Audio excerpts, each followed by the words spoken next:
আজকে কথা বলবো ওয়েস্ট বেঙ্গলে কীভাবে বিজেপি এত বড় ভিক্টরি লাভ করলো এবং সেই সঙ্গে তৃণমূলের মতন একটা শক্ত পার্টিকে কীভাবে সহজে ছুঁড়ে ফেলে দিল। তো আজকে সেই বিষয় নিয়ে আলোচনা করব। কিন্তু যদি দেখা যায় মানে তৃণমূল কীভাবে হারলো, কিন্তু তৃণমূলের মতন শক্ত দল যে কিনা ওয়েস্ট বেঙ্গলে প্রায় 15 বছরের শাসনকাল চালিয়েছে, এবং তাদের মতন সংগঠন কিন্তু ভালো ওয়েস্ট বেঙ্গলে মানে বিজেপিরও ছিল না, কিন্তু সেই রকম একটা শক্তিশালী দল কীভাবে হেরে গেল।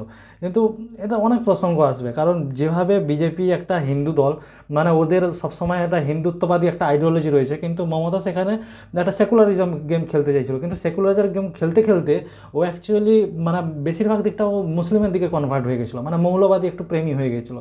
এবং তার এই উদ্ধত্ত আচরণ লাস্ট প্রথম 10 বছর ওর মোটামুটি ঠিক ছিল, কিন্তু লাস্ট এই যে 5 ইয়ার্স, মানে যেখানে 2021 ভোটের জেতার পর থেকে মানে মমতার যে আচরণগুলো ছিল, বিহেভিয়ারগুলো ছিল, সেগুলো কিন্তু একটা ঔদ্ধত্যপূর্ণ হয়ে গেছিলো। মানে তার সংগঠনের কাউকে সেরকম পরোয়া করতো না, যাকে যে পারতো যাকে খুশি বলে দিত, এবং তার মুখের ভাষা মানে কোনো কিছু বুদ্ধি বিবেচনা করে বলতো না।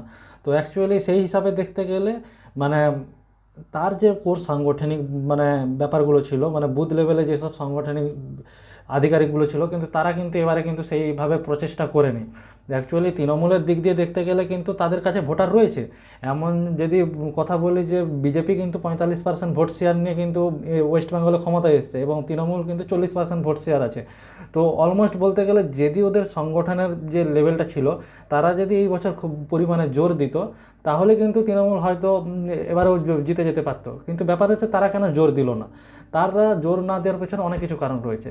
যদি বলা যায় যে মানে তৃণমূলের মানে বেশিরভাগ ক্ষেত্রে সমস্ত সিনেমার সেলিব্রিটিকে তুলে এনে বসানো, তার থেকে বড় কথা এখানে যত রকমের মানে আননোন ফেস রয়েছে, কাউকে মানে ইউটিউবে কেউ বেশি ফেমাস বা কেউ মানে বিভিন্ন রকমের সেলিব্রিটি লোকগুলোকে নিয়ে এসে বসানো, যারা কিন্তু দলের জন্য খেটেছে, বা যারা যে সমস্ত লোক কিন্তু মানে সিপিএমের সাথে লড়ে এই দল তৈরি করেছে, তাদেরকে কিন্তু জায়গা দেয়নি।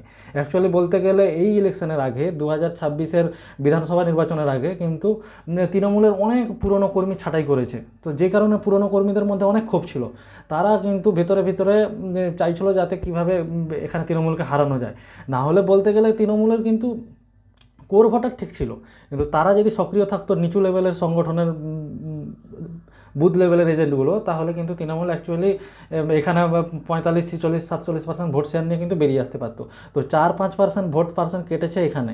এবং তার থেকে বড় কথা মানে তৃণমূলের যে মানে মমতা ব্যানার্জি যে সমস্ত মানে সেকুলারিজম গেম খেলতে খেলতে যেভাবে সে মানে বেশি পরিমাণে মুসলিম প্রেমী হয়ে গেল, মানে লাস্টের দিকে দেখতে গেলে যখন এরা বেশি হিন্দু দেখাচ্ছিল, তো তখন ও কিন্তু বেশি মুসলিম হয়ে গেল।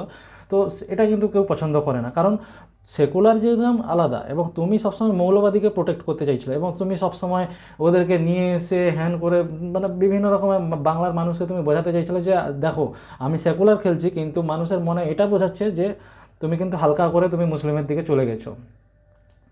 তো তৃণমূলে তো অনেক রকমের ফল্ট এখন বেরোবে, কিন্তু বিজেপি যেভাবে গেমটা খেলেছে এখানে ওয়েস্ট বেঙ্গলে, সেটা কিন্তু একটা মারাত্মক লেভেলে। কিন্তু ওরা যদি এইভাবে না আসতো বা না যদি মানে খুঁটি গাড়তো, তাহলে কিন্তু বিজেপি বাংলায় কিন্তু এইভাবে সহজে ঢুকতে পারতো না।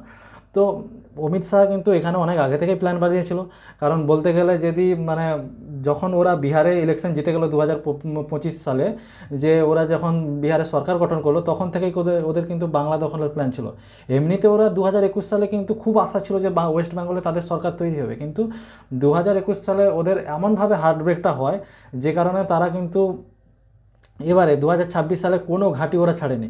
ইভেন এসআইআর করে যত মানে পুরনো ভোটার ছিল, প্লাস বলতে গেলে যত মানে মৃত ভোটার বা যত বহিরাগত ভোটার, তাদেরকে তো ছাঁটাই করেছে, কিন্তু সে প্রসঙ্গে একটা প্রশ্নচিহ্ন উঠবে এখনও, কারণ তাদেরকে ছাঁটাই করে কিন্তু এখনও তাদেরকে ডিটেনশন ক্যাম্পে রেখেছে, কিন্তু তাদেরকে ভোটের আগে কিন্তু ঠিকঠাকভাবে নাগরিকত্ব দেয়নি। মানে যে কত পার্সেন্ট সঠিক ভোটার রয়েছে এবং কত পার্সেন্ট মানে বাইরের ভোটার রয়েছে, তারা কিন্তু সেটা কিন্তু ভোটের আগে কিন্তু হলো না, কিন্তু ভোটের আগে ছাঁটাই করে দিয়ে ওটাকে পরে কাজ হবে বলে রেখে দিয়েছে।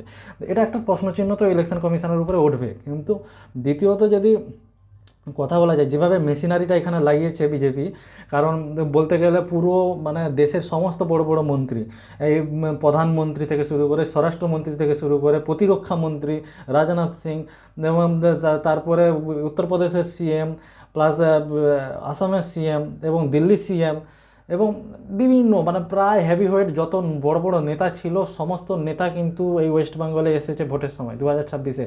প্লাস বলতে গেলে মানে ইলেকশন কমিশনার তো ছিল, প্লাস মানে সেনাবাহিনী, ফৌজ, সমস্ত কিছু এখানে ছিল। তো এরা যেভাবে ফাইটটা দিয়েছে তো সেটা দেখার বিষয়। না হলে তৃণমূলের মতন দুর্গকে কিন্তু ভাঙা এত সহজ ছিল না। অ্যাকচুয়ালি কিন্তু বিজেপির সমর্থকরাও জানতো না যে এইভাবে বিজেপি ভিক্টরি লাভ করবে। তারা জানতো যে একটা ক্লোজ ফাইট আসবে, যে ক্লোজ ফাইট হলে হয় একটা মানে টক্কর দেওয়া যাবে, কিন্তু এভাবে ধরাশায়ী হয়ে যাবে তৃণমূল, ওটা কিন্তু বিজেপির সমর্থকদের কাছেও একটা আনএক্সপেক্টেড এবং বাংলার মানুষের কাছেও আনএক্সপেক্টেড। কারণ সে যেভাবে ওর কাছে একটা মহিলা ভোটার বেস ছিল, ওর কাছে একটা তৃণমূল ভোটার বেস ছিল, প্লাস ওর কাছে একটা সেই জিনিসগুলো দেখতে গেলে কিন্তু ওর কাছে ভোটার তো বেশ ভালোই ছিল। কিন্তু অ্যাকচুয়ালি ব্যাপার হচ্ছে না, যখন নিচু লেভেলের লোক কিন্তু মানে সেভাবে না খাটবে তো আপনি যতই আপনার ফেস রাখুন না কেন কিন্তু আপনাকে হারতে পারতে। যেভাবে 2024-এ ইলেকশনটা হলো উত্তরপ্রদেশে, কারণ উত্তরপ্রদেশে যেরকমভাবে বিজেপি মানে এইভাবে দ্বিতীয় পার্টি হয়ে যাবে, সমাজবাদী পার্টি 1 নম্বর পার্টি হয়ে যাবে, সেটা কেউ ভাবতে পারেনি। কারণ ব্যাপারটা হচ্ছে ওইখানে, কারণ উত্তরপ্রদেশে কিন্তু ক্লাস ফাইট হয়ে গেছিলো, অমিত শাহ ভার্সেস যোগী হয়ে গেছিলো। তো সেই জন্য যোগীর যত সমর্থকগুলো ছিল তারা কিন্তু বিজেপিকে ভোট দেয়নি, তারা কিন্তু বিজেপির সাথে কোরিলেশন করেনি। তো সেই জন্য এইভাবে রেজাল্ট হয়েছে। তো এটাই হচ্ছে মেন ফ্যাক্টর। না হলে বিজেপি যতই মেশিনারি আনুক না কেন, যদি তৃণমূলের সাংগঠনিকটা যদি তৃণমূলের সঙ্গে থাকতো তাহলে কিন্তু তৃণমূল হারতো না। তো অলমোস্ট ব্যাপার বিজেপি কিন্তু অ্যাকচুয়ালি বিগ ভিক্টরি লাভ করেছে ওয়েস্ট বেঙ্গলে, সেটা তো একটা মানে বিজেপিকে ক্লাব দেওয়া উচিত। কিন্তু আরও একটা কথা এখানে বলতে হবে, মানে তৃণমূলের যে যত সিনেমা আর্টিস্ট ছিল, মানে প্রায় বলতে গেলে একটা জিনিস খুব ভালো হয়েছে এখানে, তৃণমূলের যাওয়া খুব দরকারই ছিল। কারণ ও কিন্তু অ্যাকচুয়ালি পুরো বাংলা সিনেমা জগৎটাকে শেষ করে দিয়েছিল। অ্যাকচুয়ালি বলতে গেলে পুরো সিনেমা আর্টিস্টগুলোকে রাজনীতিতে ঢুকিয়ে ওদেরকে না ভালো একটা সিনেমাতে কাজ করতে দেওয়া, না পুরো বাংলা ফিল্ম ইন্ডাস্ট্রিটাকে পুরো শেষ করে দিয়েছিল। এবং বলতে গেলে অনেক কিছু দুর্নীতি তো হয়েছেই, স্বাভাবিক কথা, এবং সেই দুর্নীতিগুলো কিন্তু আরও বাড়তো। তো অ্যাকচুয়ালি তৃণমূলকে হারানো কিন্তু অ্যাকচুয়ালি দরকারও ছিল 15 বছরের সরকারে।